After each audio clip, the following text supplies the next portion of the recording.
I'm going to guess that you're already planning what will be on the dinner table at Thanksgiving, and at the same time, probably still sneaking Halloween candy here and there.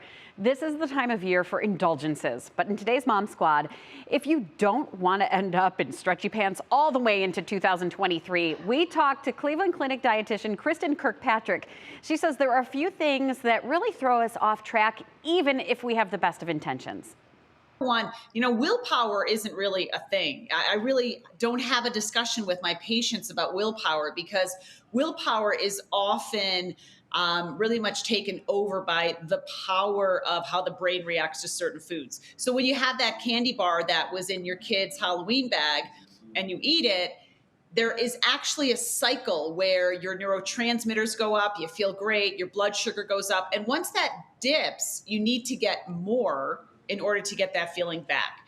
So it's unrealistic for us to say, okay, I'm only going to have one bar if we have the option of having 15 bars in front of us. So, should you indulge? She says go for it. Don't deprive yourself. But in our interview, she talks about how to make those healthy choices throughout the holiday parties to make sure that you're not totally falling off the wagon. And do you want to know what she tells her clients? Kristin goes in depth about what can cause longer-term weight gain and how to set your boundaries. That's on WKYC Plus, which you can find on Roku and Fire TV. You can also see the episode on your WKYC YouTube channel. And really, she had a lot of great advice. I feel like she is like a food therapist first and foremost, because we all go through this. There's a huge spread at the Thanksgiving table. There's the snacks beforehand. There are the drinks when we walk into the door to some of these holiday parties.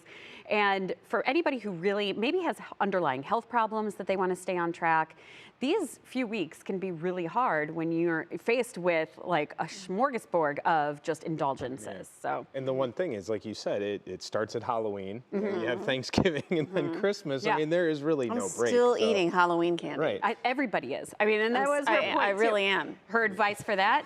Get it I'm out. just being honest.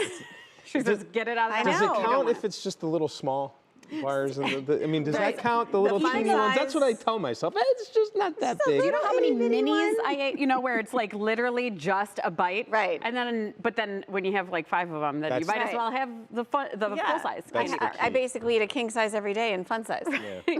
The good thing is we're going to be wearing sweaters for the next few months, and Yes. so we have a little time. But We're gonna change our wardrobe in January, briefly. Oh, everything in moderation, right? She does have great advice, and I love what she says. Like, don't deprive yourself. That's so good. That's so good.